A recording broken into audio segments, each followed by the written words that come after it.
নমস্কার দর্শক, আপনারা দেখছেন কবির সৌরভের ইউটিউব চ্যানেল। আর গোটা দেশের রাজনৈতিক পরিস্থিতি কিন্তু এখন অত্যন্ত উত্তপ্ত। রাহুল গান্ধীকে প্রিয়াঙ্কা গান্ধী সহ কিভাবে সিপিআইএম এর সাংসদ জন ব্রিটাস সহ কিভাবে এমনকি তৃণমূলের কিছু সাংসদকেও গ্রেপ্তার করা হলো এবং তারা অসুস্থ হয়ে পড়লেন এসআইআর এর বিরোধিতার জন্য নির্বাচন কমিশন দপ্তর অভিযানকে কেন্দ্র করে সরগরম রাজ্যের পরিস্থিতি। এবং আজকে ডিএ মামলার শুনানি ছিল। ডিএ মামলার ভবিষ্যৎ কি, ঠিক কি হতে চলেছে।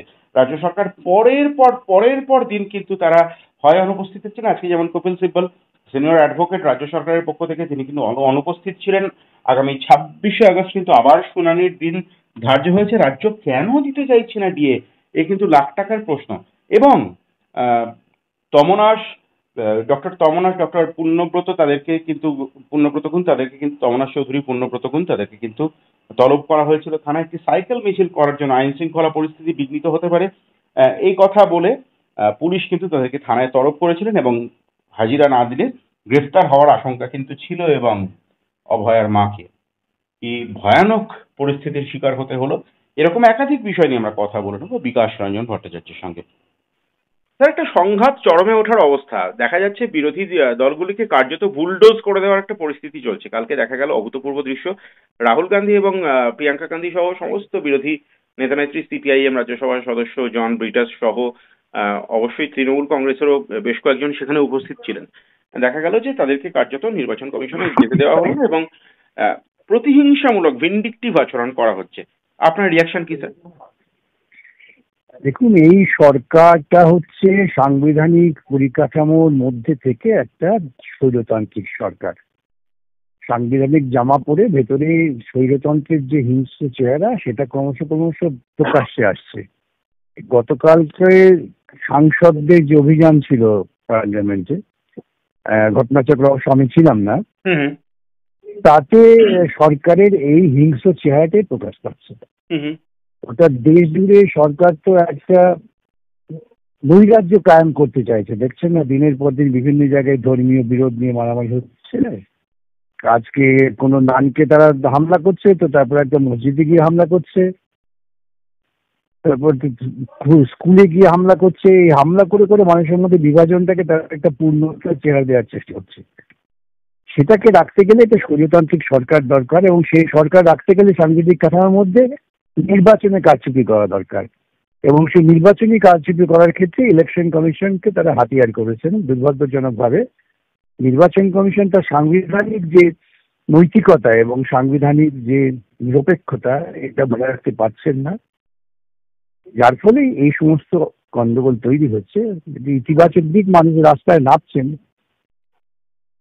এখানে আমার একটা প্রশ্ন, নির্বাচন কমিশনের যে সাংবিধানিক নৈতিকতা বা তার যে দায়িত্বের কথা আপনি বললেন, নির্বাচন কমিশন তো একটি স্বায়ত্তশাসিত সংস্থা, কিন্তু নির্বাচন কমিশনের সরাসরি অধীনস্থ কোনো কর্মচারী নেই। সরকারি কর্মচারীদেরকে বিভিন্ন সময় নির্বাচন কমিশন ব্যবহার করেন তাদের কাজকর্ম পরিচালনার জন্য। এটা কি তাদের ব্যর্থতার বা সীমাবদ্ধতার একটা কারণ? না, মোটেই না। যদি নির্বাচন কমিশন তার দ্বারা সিধে রেখে সংবিধান সম্মতভাবে কাজ করে, সেক্ষেত্রে এটা বাধা হতে পারে না। ইতিপূর্বে আমরা দেখেছি বহু নির্বাচন কমিশনকে তারা কিভাবে কঠোরভাবে সরকারের সঙ্গে কাজ করেছেন। এসআইআর এর নাম করে যে কেলেঙ্কারি নির্বাচন কমিশন করতে চাইছেন, এটা। দ্বিতীয়ত, রাহুল গান্ধী যে সমস্ত তথ্য প্রকাশ করেছেন তার বিরুদ্ধে নির্বাচন কমিশন তো পাল্টা যুক্তি দিতে পারছেন না। একেবারেই এই পাল্টা যুক্তিহীনতাই প্রমাণ করে নির্বাচন কমিশন তারা সাংবিধানিক দায়িত্ব পালন করতে পারছেন না। তো সেই জায়গায় দাঁড়িয়ে আমার আরেকটা খুব গুরুত্বপূর্ণ প্রশ্ন থাকবে যে বিভিন্ন সময় আমি আমাদের রাজ্যের মুখ্যমন্ত্রীর কথাও বলতে পারি। অবশ্যই নির্বাচন কমিশন হয়তো কোনো সরকারি আধিকারিক বা আমলার বিরুদ্ধে কোনো শাস্তিমূলক ব্যবস্থা গ্রহণ করলেন, সেখানে সরাসরি মুখ্যমন্ত্রী বলে দিলেন যে নির্বাচনের পরে তো আপনাকে আমাদের সরকারের সঙ্গেই কাজ করতে হবে। এটা একটা প্রচ্ছন্ন বার্তা। এর থেকে তো বুদ্ধিমান মানুষের বুঝতে অসুবিধা হয় না। সেক্ষেত্রে তো তৈরি হয়ে যায়। আসলে বিভিন্ন স্তরে, যেমন এই রাজ্যের যে সরকার যে বললেন, এরাও তো একটা স্বৈরতান্ত্রিক সরকার, যদিও সাংবিধানিক জামা পরে আছে, এবং এরাও কোনো সাংবিধানিক কাজ সুষ্ঠুভাবে হবে সেটা করতে দেবে না, এবং একটা সেটি বিরোধিতা বজায় রেখে মানুষকে বিভ্রান্ত করবে শুধুমাত্র ভোটের জন্য। তা না হলে নির্বাচন কমিশন যদি নির্বাচনী কাজকর্মের জন্য কোনো ভুল ত্রুটি বা বিচ্যুতি দেখে কোনো অফিসারের বিরুদ্ধে ব্যবস্থা নিতে বলে, সেক্ষেত্রে রাজ্য সরকারের আপত্তির তো কোনো কারণ নেই। রাজ্য সরকার আপত্তি করছেন কেন? তার মানে কি রাজ্য সরকার পশ্চিমবঙ্গে বলছেন যে এইরকম দুর্নীতিমূলক কাজকর্ম চলবে এবং নির্বাচন কমিশন চোখ বুঝে থাকবে না? নির্বাচন কমিশনও দুর্নীতিমূলক কাজকর্ম করছেন। অর্থাৎ এই দুটো দুর্নীতিমূলক কাজকর্মের সঙ্গে জড়িত সাংবিধানিক সংস্থা তারা নেকি যুদ্ধ করে দুর্নীতির বিষয়টাকে আড়ালে ফেলতে চাইছেন, আর কিছু না। স্যার, আরেকটা খুব ইন্টারেস্টিং প্রশ্ন আমি গতকালের বিষয় নিয়েই করবো। আমি জানি না সেটা কতটা, মানে যদি সেটা আনটুয়ার্ড হয় আপনি স্যার অবশ্যই অ্যাভয়েড করতে পারেন, কিন্তু স্যার এটা আমার জিজ্ঞাস্য। দেখা যায় যে গণ আন্দোলনের মানুষজন, বিশেষ করে যারা বিরোধী রাজনীতি করেন, তাদেরকে গ্রেফতার বরণ করতে হয়, তাদেরকে কারাবাস করতে হয়। আগে আরো বেশি করে হতো, এখন গোটা বিষয়টা অনেক মডিফাইড হয়েছে। যেহেতু যদিও জ্যোতিবাবুকে আমরা দেখেছি, বা শুধুমাত্র জ্যোতিবাবু কেন, অনেকে আমরা দেখেছি যে বিভিন্ন সময় বিরোধী দলে যারা ছিলেন তাদেরকে কারাবরণ করতে হয়েছে, কারাবাস করতে হয়েছে।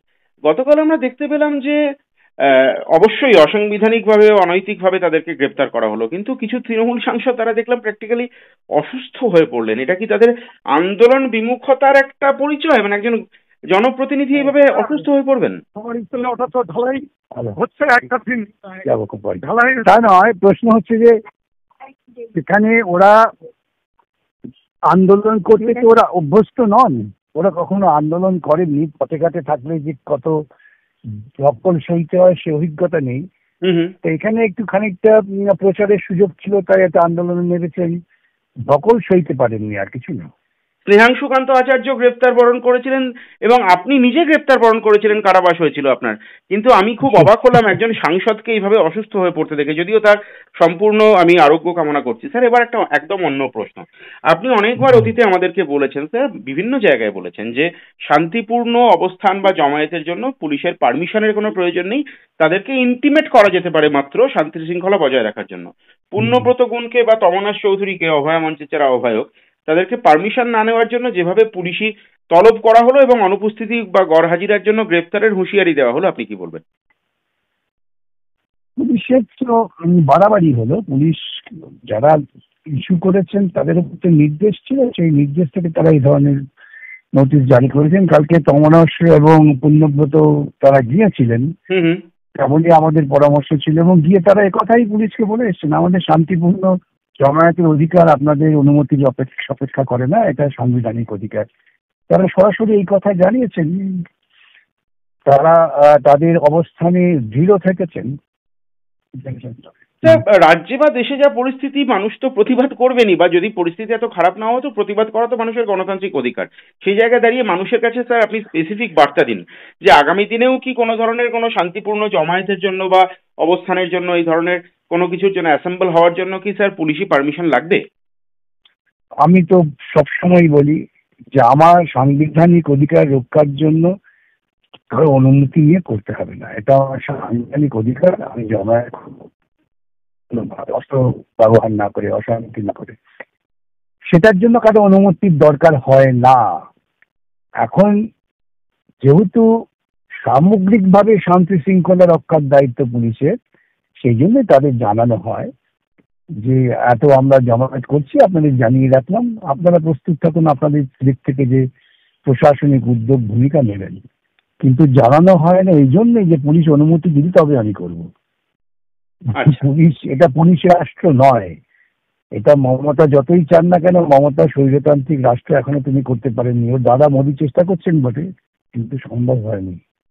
স্যার, আমার একেবারে শেষ দুটি নির্দিষ্ট প্রশ্ন। আপনি দেখেছেন এবং আপনি সোশ্যাল মিডিয়ায়, আপনার নিজস্ব সোশ্যাল মিডিয়া হ্যান্ডেলে অবশ্যই প্রতিক্রিয়াও দিয়েছেন।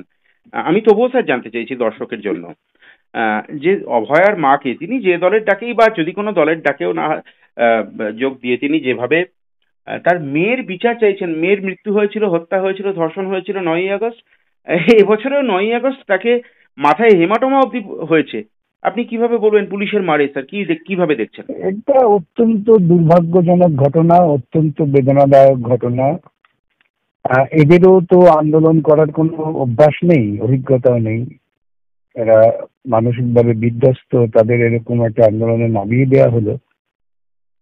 সেক্ষেত্রে পুলিশও জানতেন যে ওরা থাকবেন, তাদের উচিত ছিল অনেক বেশি সতর্ক থাকা, যাতে ওরা আহত না হন বা কোনো বিপদে না পড়েন। এটা যেমন পুলিশের একটা রাষ্ট্রিক দায়িত্ব, তেমনি পাশাপাশি যারা তাদের নিয়ে গেলেন তাদেরও কিন্তু একটা দায় ছিল, যাতে এই মানুষ কোনো অসুবিধে না পড়েন। ভিড়ের মধ্যে অনেক রকম অসুবিধা হতে পারে, সেসব থেকে রক্ষা করার দায় ছিল। না পুলিশ না সেই দল, তারা তাদের মৌলিক এবং নৈতিক দায়িত্বটা পালন করেছে। স্যার, রাজনীতি থেকে একদম আদালতের অঙ্গনে প্রবেশ করে কথোপকথন শেষ করব। বিষয়টা হচ্ছে যেটা গতকাল আমরা জানতে পারলাম যে প্রাথমিক আহ, দুর্নীতিকাণ্ড যে মামলা চলছে সেক্ষেত্রেও রিক্রুটমেন্ট স্ক্যামের যে মামলা চলছে সেখানেও বিচারপতি জানতে চেয়েছেন রাজ্যের কাছে যে কিভাবে আলাদা করব, কারা সৎ কারা অসৎ, কারা যোগ্য কারা অযোগ্য, যদিও আপনি যোগ্য বা অযোগ্য বলেন না, দুর্নীতিগ্রস্ত বা দুর্নীতিগ্রস্ত নয়, কিভাবে অ্যাড্রেস করছেন স্যার? দেখি, আমার তো এখনো সওয়াল শুরু হয়নি। আমি যখন সওয়াল শুরু করব তখন সমস্ত কাগজপত্র দেখে তার ভিত্তিতেই সওয়াল করব। কিন্তু দুর্নীতি হলে পরে এরকম নিয়োগের ক্ষেত্রে আমার মতে সবটাই বাতিল হওয়া উচিত। স্যার একেবারে শেষ দুর্নীতির করুন। হ্যাঁ, বলুন। সময়টা নির্দিষ্ট করে এই দুর্নীতিতে আক্রান্ত হয়নি ও আক্রান্ত হয়েছে এভাবে বিচার করা যায় না। স্যার আমার একেবারে শেষ প্রশ্ন, আজকেও সারা রাজ্যের মানুষের চোখ ছিল, বিশেষ করে সরকারি কর্মচারী পেনশনার্সদের চোখ ছিল, আজকে ডিএ মামলার শুনানি হওয়ার কথা ছিল, কিন্তু কপিল সিব্বল তিনি ব্যস্ত থাকার জন্য উপস্থিত হতে পারলেন না, এবং 26শে আগস্ট সম্ভবত শুনানির দিন ঠিক হয়েছে আবার। স্যার কিভাবে দেখছেন গোটা বিষয়টা? আমি শুধু বলবো যে দুর্ভাগ্যজনক, সুপ্রিম কোর্ট যদিও এই বেঞ্চ তারা তাড়াতাড়ি শোনার চেষ্টা করছেন, কিন্তু এইরকম প্রশ্রয় বা দেওয়াটা ঠিক নয় বোধহয়। কেন ইতিমধ্যে রাজ্য সরকারের পক্ষ থেকে তারা এক দফায় 3জন সওয়াল করেছেন, পরবর্তীকালে আমাদের বক্তব্য হয়ে যাওয়ার পর একজন সওয়াল করে গেছেন, তিনি সিনিয়র অ্যাডভোকেট, তারপরে কপিল সিব্বল সওয়াল করে, মানে চাইছেন তারা বারবার ব্যাপারটা অনন্তকালীন একটা ব্যবস্থা করবার পরিকল্পনা রাজ্য সরকারের আছে। যাই হোক, 26 তারিখের দিন হয়েছে, 26 তারিখে আমি যাবো সুপ্রিম কোর্টে, যাতে 26 তারিখেই শেষ হয় সেটা চেষ্টা করতে হবে। স্যার মনে হচ্ছে ডিএ যদি না দেওয়ার পক্ষে রাজ্য সরকারের কাছে কোনো যুক্তিযুক্ত কারণ থাকতো, তাহলে তো কপিল সিব্বল বা আরো যারা আছেন, অভিষেক মনু সিংভি, যা আরো যারা আছেন, তারা তো সেই যুক্তিই দেখাতে পারতেন। এটা কি সময় কিনে নেওয়ার কোনো একটা চক্রান্ত চলছে বলে আপনি মনে করছেন? খানিকটা তো আছেই, আর তার থেকে বড় কথা যে ওরা বুঝতে পারছেন যে ওদের বক্তব্য বিচারপতিদের কাছে গ্রহণযোগ্য হচ্ছে না, সেই জন্য ওদের বারবার বলে চেষ্টা করছেন বিচারপতিদের যুক্তিবোধকে একটু যদি ধাক্কা দেওয়া যায়, এইটুকুই, আর কিছু না। অনেক ধন্যবাদ স্যার সময় দেওয়ার জন্য।